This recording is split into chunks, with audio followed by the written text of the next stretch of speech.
గుమ గుమ గుమ సియాటిల్ వంటలు.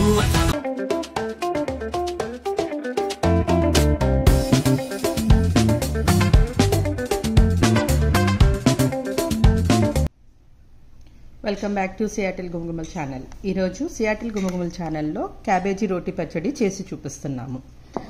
జనరల్గా క్యాబేజీ అంటే అందరూ ఎక్కువ ఇష్టపడరు, ఎందుకంటే అది స్మెల్ వస్తుంది అని. ఇలా క్యాబేజీ పచ్చడి చేసి పెట్టండి, ఇంట్లో వాళ్ళందరూ ఇష్టంగా తింటారు. క్యాబేజీ పచ్చడికి కావాల్సిన పదార్థాలు: హాఫ్ క్యాబేజ్ సన్నగా తరిగి పెట్టుకోవాలి, 2 టేబుల్ స్పూన్స్ శనగపప్పు, 2 టేబుల్ స్పూన్స్ మినపప్పు, 2 టేబుల్ స్పూన్స్ ధనియాలు, 20 పచ్చిమిర్చి చీల్చి పెట్టుకోవాలి, తగినంత నూనె, 4-5 రెబ్బల వెల్లుల్లి, చిన్న నిమ్మకాయ సైజ్ అంత చింతపండు నానపెట్టి పెట్టుకోవాలి, చిటికెడు పసుపు, 1 టేబుల్ స్పూన్ జీలకర్ర, 1 టేబుల్ స్పూన్ ఆవాలు, చిటికెడు ఇంగువ, తగినంత ఉప్పు మరియు ఎండుమిర్చి. క్యాబేజీ పచ్చడి తయారు చేసుకునే విధానం ఇప్పుడు చూసేద్దాం. ముందుగా ఒక బాణీ తీసుకొని అందులో చిటికెడు నూనె వేసుకొని, నూనె వేగిన తర్వాత మనం ముందుగా పెట్టుకున్న ఇంగ్రీడియంట్స్ని ఒకటి తర్వాత ఒకటి వేసేసుకుందాం. ధనియాలు 2 టేబుల్ స్పూన్స్ ధనియాలు,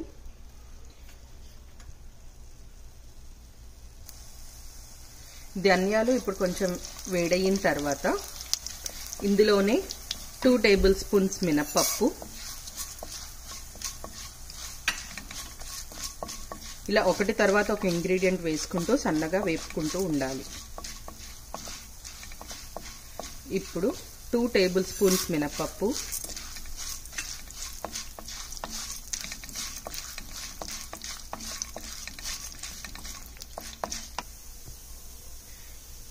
ఇవి కొంచెం దోరగా వేగిన తర్వాత ఇందులోనే పచ్చిమిర్చి,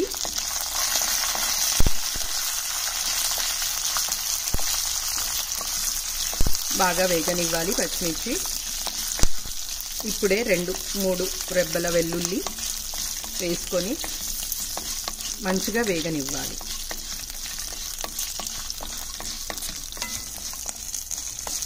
ఇలా దోరగా వేగిన పచ్చిమిర్చి, జీలకర్ర ఇలా అన్నీ వేగిన తర్వాత వీటన్నిటిని తీసుకొని ఒక బౌల్లో పక్కన పెట్టుకోవాలి.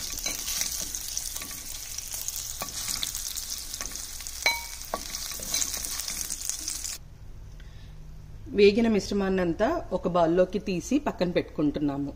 ఇప్పుడు అదే ఆయిల్లో సన్నగా తరిగి పెట్టుకున్న క్యాబేజీ వేసి మగ్గనివ్వాలి.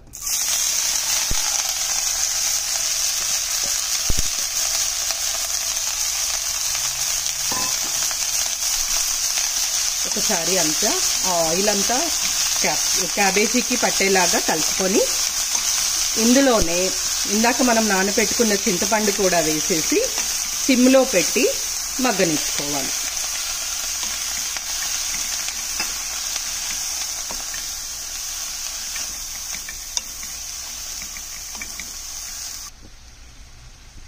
చింతపండు వేసాక క్యాబేజీని అంతా ఇలా కలిపేసుకొని సిమ్లో పెట్టి ఒక 10 నిమిషాలు మగ్గనిచ్చుకోవాలి. సో ఇప్పుడు నేను దీన్ని మూత పెట్టేసి ఒక 5 నిమిషాలు మగ్గనిస్తాను. మధ్య మధ్యలో కలుపుతూ ఉండాలి.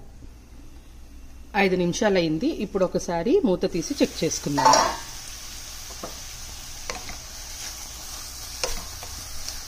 ఇంకా కొంచెం మగ్గాలి. ఒక 2-3 మినిట్స్ మళ్ళీ సిమ్లో పెట్టేసి మూత పెట్టేసి వదిలేద్దాము.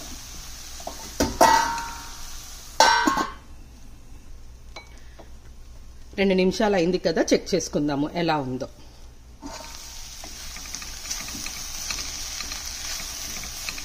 ఇది కంప్లీట్గా మగ్గిపోయింది. మొత్తము ఇది మీడియం ఫ్లేమ్లో 8 నుంచి 10 నిమిషాల వరకు టైం పట్టింది మగ్గడానికి. స్టవ్ ఆపేసేసుకొని చల్లనిద్దాము. ఒకసారి చల్లారిన తర్వాత ఫస్ట్గా మనము వేపి పెట్టుకున్న ఈ పప్పుల దినుసుని గ్రైండ్ చేసి ఆ తర్వాత క్యాబేజీని కూడా గ్రైండ్ చేసేసుకుందాము. తాలింపు కోసం ప్రాసెస్ చూద్దాం. ఒక గరిటెడు నూనె వేసుకుందాము. నూనె వేగాక 1 టేబుల్ స్పూన్ జీలకర్ర,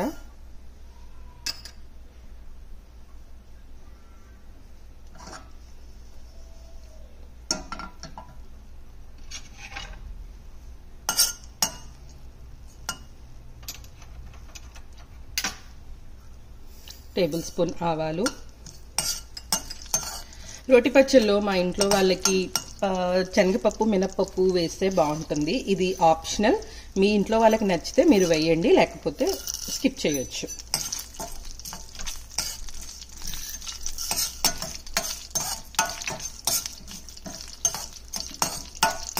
ఇది బాగా వేపుకుందాము.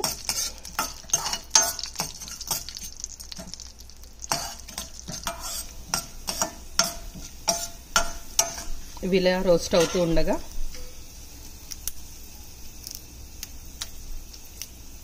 ఒక 2 ఎండుమిర్చి,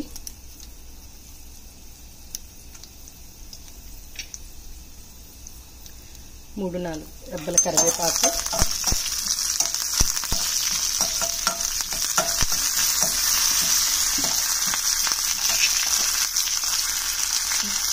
దంచి పెట్టుకున్న వెల్లుల్లి,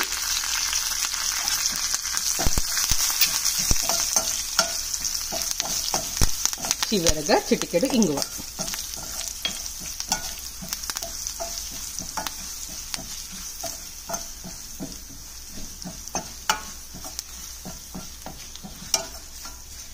తాలింపు రెడీ అయిపోయింది.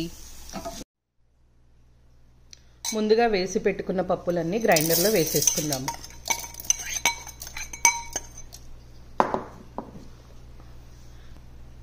ఇందులోనే చిటికెడు పసుపు, సాల్ట్ మనం ఇంతవరకు ఎక్కడా వేసుకోలేదు. తగినంత సాల్ట్ వేసి దీన్ని ఫస్ట్ గ్రైండ్ చేసేసుకుందాము. ఇది గ్రైండ్ చేశాను, ఇంకా కొంచెం గ్రైండ్ అవ్వాలి. అందుకు కొన్ని వాటర్ వేసి మళ్ళీ మెత్తగా గ్రైండ్ చేస్తాను. ఇలా గ్రైండ్ అయిపోయింది. ఇందులో క్యాబేజీ వేసేసుకొని మళ్ళీ మెత్తగా గ్రైండ్ చేసేసుకుందాము.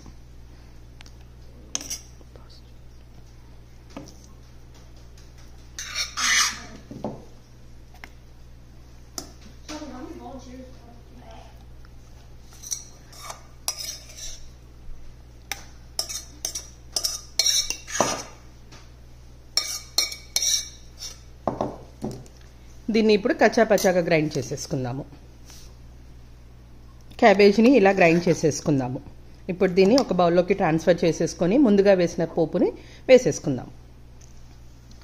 గ్రైండ్ చేసిన క్యాబేజీని ఒక బౌల్లోకి తీసుకొని ముందుగా వేసిన పోపు దినుసులు ఇందులోకి వేసేసుకుందాము.